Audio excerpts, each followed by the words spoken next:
Selamat berjumpa kembali Bapak Ibu, Saudari-saudara umat beriman terkasih dalam Tuhan. Selamat berhari Minggu, selamat merayakan Ekaristi bersama keluarga, sahabat dan komunitas Anda. Hari Minggu biasa ke-30 sekaligus adalah hari Minggu misi sedunia. Saya Magus CSSR mengajak saudari-saudara merenungkan hari ini perikop Injil Lukas bab 18 ayat 9 sampai 14. Kita mendengarkan sabda Tuhan. Dalam nama Bapa dan Putra dan Roh Kudus. Amin. Sekali peristiwa Yesus mengatakan perumpamaan ini kepada beberapa orang yang menganggap dirinya benar dan memandang rendah semua orang lain. Ada dua orang pergi ke bait Allah untuk berdoa. Yang seorang adalah orang Farisi dan yang lain pemungut cukai. Orang Farisi itu berdiri dan berdoa dalam hatinya begini, "Ya Allah, aku mengucap syukur kepadamu karena aku tidak sama seperti semua orang lain. Aku bukan perampok, bukan orang lalim, bukan pesina, bukan juga seperti pemungut cukai ini. Aku berpuasa 2 kali seminggu. Aku memberikan 1/10 dari segala penghasilanku." Tetapi pemungut cukai itu berdiri jauh-jauh. Bahkan ia tidak berani menengadah ke langit, melainkan menebah dadanya dan berkata, "Ya Allah, kasihanilah aku orang berdosa ini." Aku berkata kepadamu, orang ini pulang ke rumahnya sebagai orang yang dibenarkan Allah. Sedangkan orang lain itu tidak.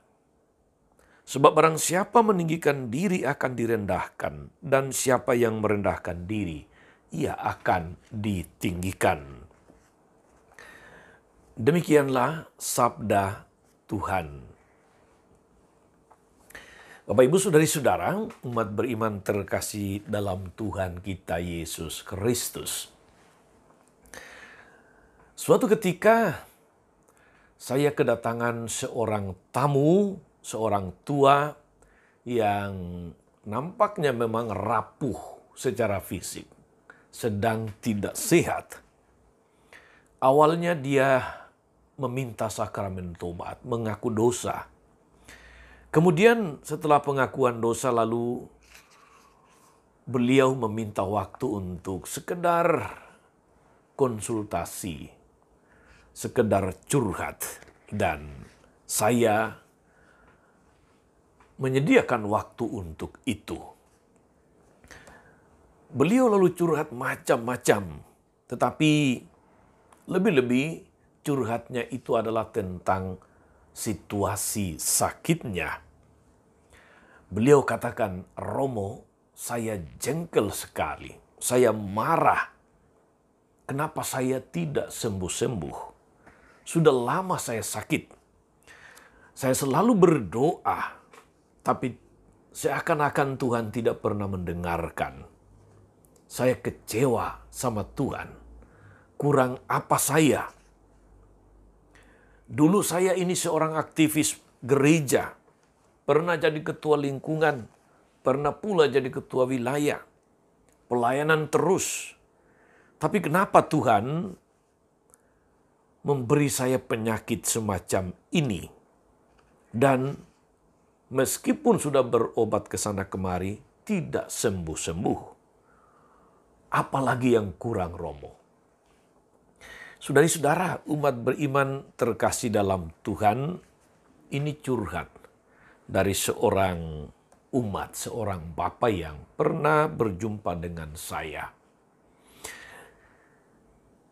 Menurut Anda sekalian, seandainya Anda adalah imam, romo yang dicurhati, apa kira-kira respon, apa kira-kira tanggapan Anda, Bapak Ibu Saudari-saudara?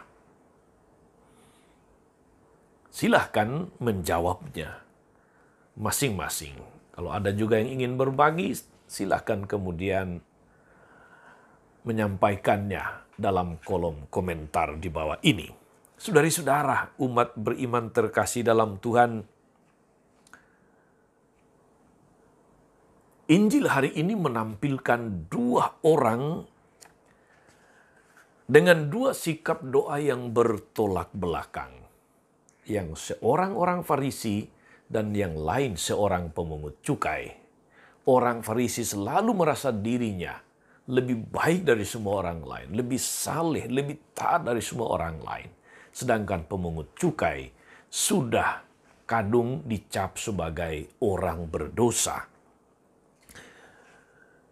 Mereka berjumpa dalam bait Allah dan mereka berdua menghadap Tuhan dengan sikap iman, sikap batin yang berbeda. Orang Farisi itu berdoa dengan menyebut segala sesuatu kelebihannya, segala kesalehannya, segala jasa, kebajikan, dan kelebihan-kelebihannya sebagai seorang yang merasa diri saleh, taat di hadapan Tuhan. Dia membanggakan diri di hadapan Tuhan, bahkan masih sempat-sempatnya di bait Allah, di rumah ibadah, dia menjelekkan pemungut cukai. Bayangkan saja doanya saudara-saudari sebagaimana tadi terungkap dalam perikop Injil Lukas. Ya Allah, aku mengucap syukur kepadamu. Sampai di bagian ini masih bagus. Mengucap syukur kepada Tuhan selalu baik. Tapi belakang-belakangnya menjadi tidak bagus. Karena dia katakan, aku mengucap syukur kepadamu karena aku tidak sama seperti semua orang lain. Sombong betul. Aku tidak sama dengan semua orang lain. Aku bukan perampok. Aku bukan orang lalim. Aku bukan pesina. Aku bukan koruptor seperti pemungut cukai ini. Aku berpuasa 2 kali seminggu. Aku memberikan perpuluhan. Segala prestasi, segala kebajikan rohani disebutkannya. Dengan kata lain saudara-saudari, dia memegahkan diri di hadapan Tuhan. Dia menunjukkan segala kehebatannya sebagai seakan-akan orang yang paling taat, paling saleh di dunia. Dan kita bisa lihat saudari-saudara, doanya merupakan sebuah doa yang sangat arogan. Tidak ada kerendahan hati di dalamnya. Bisa dibayangkan saudara-saudari kalau di hadapan Tuhan saja bisa sesombong itu. Apalagi di luar sana. Apalagi di hadapan sesama. Tiada kerendahan hati dalam doa semacam ini. Seolah-olah mau mengatakan, Tuhan, lihat betapa baik dan salehnya aku ini. Dengan menyebut segala kelebihannya dan segala prestasinya, segala kelebihannya dari orang lain, seolah-olah Tuhan tidak tahu. Seakan-akan Tuhan perlu diberitahu. Seakan-akan Tuhan perlu diberi daftar kebaikannya, kesalehannya. Padahal saudara-saudari kalau kita mau berpikir, merenung secara serius, siapalah kita ini di hadapan Tuhan. Kita sama sekali tidak berutang kepada Tuhan, tidak berutang kepada kita. Hidup, rejeki, berkat, kesehatan, keberhasilan, dan lain-lain sebagainya. Bagaimana mungkin kita masih bisa sombong di hadapan Tuhan kalau segala sesuatu tergantung pada Tuhan, saudari-saudara. Pada sisi yang lain, saudari-saudara, ada pemungut cukai yang juga berdoa di rumah ibadah. Dia mewakili manusia, mewakili orang-orang yang tahu diri, yang sadar diri di hadapan Tuhan. Dia mewakili kita semua yang barangkali mempunyai sikap yang menyadari keberdosaan yang menyadari kelemahan-kelemahan kita di hadapan Tuhan dan tidak layak dan pantas untuk sombong atau bermegah di hadapan Tuhan. Memang saudara-saudara, di hadapan Tuhan kita itu bukan siapa-siapa, bukan apa-apa. Karena itu doa dari pemungut cukai ini pun penuh dengan kepasrahan, penuh dengan kerendahan hati. Dia memukuli diri, bahkan tidak berani menengadah ke langit. Sebagaimana orang Farisi tadi yang sangat bangga dan sombong dengan segala prestasinya. Dia bahkan tidak berani mengangkat wajahnya karena merasa tidak layak. Dia menyadari dosa-dosanya. Doanya pun sangat singkat sekali. Ya Allah, kasihanilah aku, orang berdosa ini. Doa yang singkat, padat, jelas, dan menyentuh hati Tuhan. Ini adalah doa yang sejati. Bukan doa yang panjang-panjang, bukan doa yang mesti menjelaskan segala sesuatu kepada Tuhan seakan-akan Tuhan tidak tahu apa-apa. Tapi cukup dia katakan, kasihanilah aku, orang berdosa. Tidak ada alasan untuk berbangga diri, untuk bermegah di hadapan sesama, apalagi di hadapan Tuhan. Dia merasa kecil di hadapan Tuhan. Dia merasa miskin, tidak ada apa-apanya di hadapan Tuhan. Dan doa ini, saudara-saudara, adalah doa yang berkenan pada Tuhan. Doa yang dibenarkan oleh Tuhan. Sehingga Tuhan Yesus dalam bagian akhir dari Injil hari ini mengatakan, "Aku berkata kepadamu, orang ini pulang ke rumahnya sebagai orang yang dibenarkan Allah. Bukan seperti orang dan orang lain itu tidak. Barang siapa meninggikan diri akan direndahkan. Barang siapa merendahkan diri akan ditinggikan."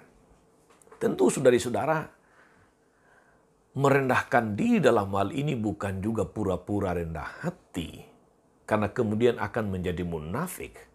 Tapi benar-benar menyadari diri siapa kita, siapa manusia di hadapan Allah, sehingga tidak ada tempat bagi kemunafikan, apalagi kesombongan di hadapan Tuhan. Maka benarlah saudari-saudara dalam bacaan pertama hari ini dari bacaan kepada kitab Putra Sirak, dikatakan doa orang miskin menembus awan. Baiklah, saya kutipkan 1-2 kalimat dari bacaan pertama. Tuhan adalah hakim yang tidak memihak. Ia tidak memihak dalam perkara orang miskin. Jeritan yatim piatu tidak ia abaikan, demikian pula jeritan janda yang mencurahkan permohonannya. Tuhan berkenan kepada siapa saja yang dengan sebulat hati berbakti kepadanya, dan doanya naik sampai ke awan. Doa orang miskin menembusi awan, dan ia tidak akan terhibur sebelum mencapai tujuannya. Ia tidak berhenti sehingga yang Maha Tinggi memandangnya, sebelum yang Maha Tinggi memberikan hak kepada orang benar dan menjalankan pengadilan. Saudari-saudara, doa orang miskin menembus awan.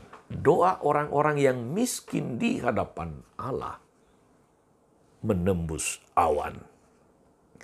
Saudari-saudara, umat beriman terkasih dalam Tuhan.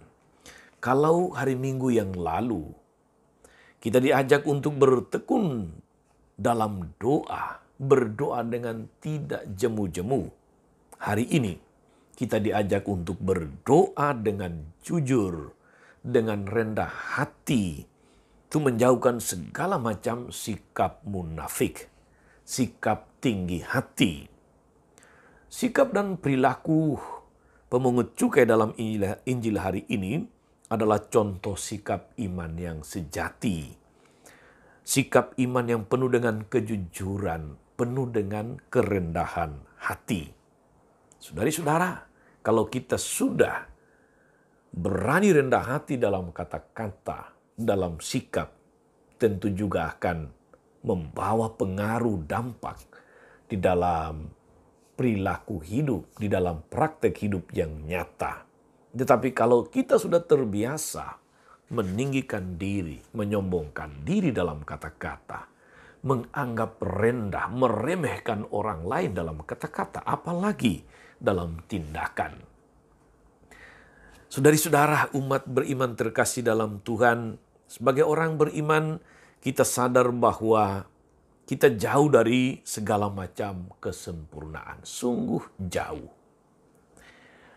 Iman kita seringkali goyah berhadapan dengan tantangan, berhadapan dengan godaan-godaan duniawi.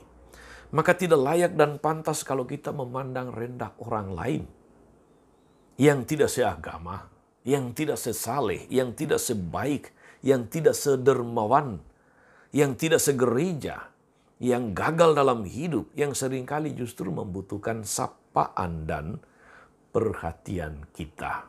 Baiklah kita senantiasa berusaha rendah hati dalam kata dan tindakan. Sebab barang siapa rendah hati, dia dibenarkan oleh Allah. Mari kita berusaha, saudari-saudara, menjadi orang Katolik yang baik. Berusaha untuk selalu membangun sikap rendah hati di hadapan Tuhan dan sesama. Tidak hitung-hitungan dengan Tuhan seperti orang Farisi dalam perikop Injil tadi. Tidak tinggi hati, tidak mendaftarkan segala macam kebajikan rohani, kesalehan pribadi kita di hadapan Tuhan. Seakan-akan Tuhan tidak tahu itu.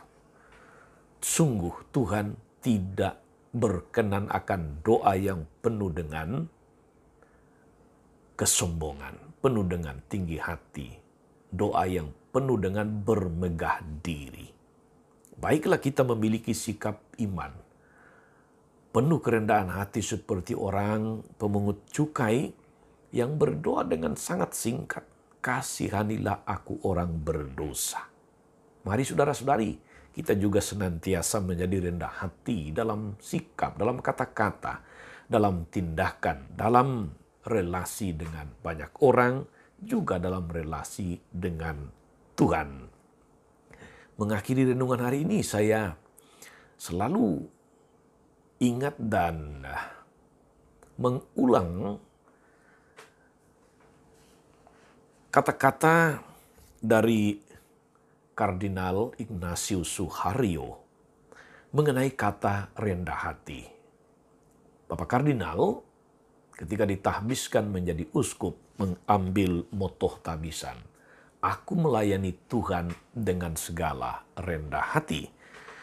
Beliau pernah menjelaskan arti kata rendah hati demikian, bahwa kata rendah hati itu berasal dari bahasa Latin humilus. Dari kata humilus kemudian turun satu kata dalam bahasa Indonesia, humus. Dan kita tahu saudara-saudari apa itu humus. Humus itu adalah lapisan tanah yang paling subur. Tempat di mana segala sesuatu bisa bertumbuh dengan subur. Dalam hidup rohani kira-kira maknanya demikian, bahwa kerendahan hati itu bagaikan humus di mana segala macam keutamaan baik, keutamaan Kristiani bisa bertumbuh dengan subur. Di mana ada kerendahan hati, di sana keutamaan-keutamaan Kristiani akan bertumbuh dengan baik dan suburnya. Selamat beribadah dengan penuh kerendahan hati. Selamat bekerja melayani juga dengan penuh kerendahan hati. Tuhan senantiasa memberkati. Maria Bunda selalu menolong, setia mendoakan kita semua. Amin. Tuhan Yesus Kristus, kami bersyukur atas firman-Mu yang meneguhkan kami untuk menjadi pribadi-pribadi yang rendah hati di hadapan-Mu dan di hadapan sesama. Kuatkanlah iman kami agar kami senantiasa rendah hati dalam pikiran, dalam perkataan dan tindakan. Dengan pengantaran Yesus Kristus, Tuhan dan Juru Selamat kami. Amin. Saudari-saudara, berkat Allah turun atas saudari-saudara, atas mereka yang kita doakan atau kita janjikan doa mereka yang sakit dan menderita. Segala rencana, karya dan pelayanan hari ini, Bapa dan Putra dan Roh Kudus. Amin. Tetap sehat, tetaplah menjadi berkat. Jangan lupa like, subscribe, nyalakan lonceng notifikasinya. Salam 52, Tuhan memberkati.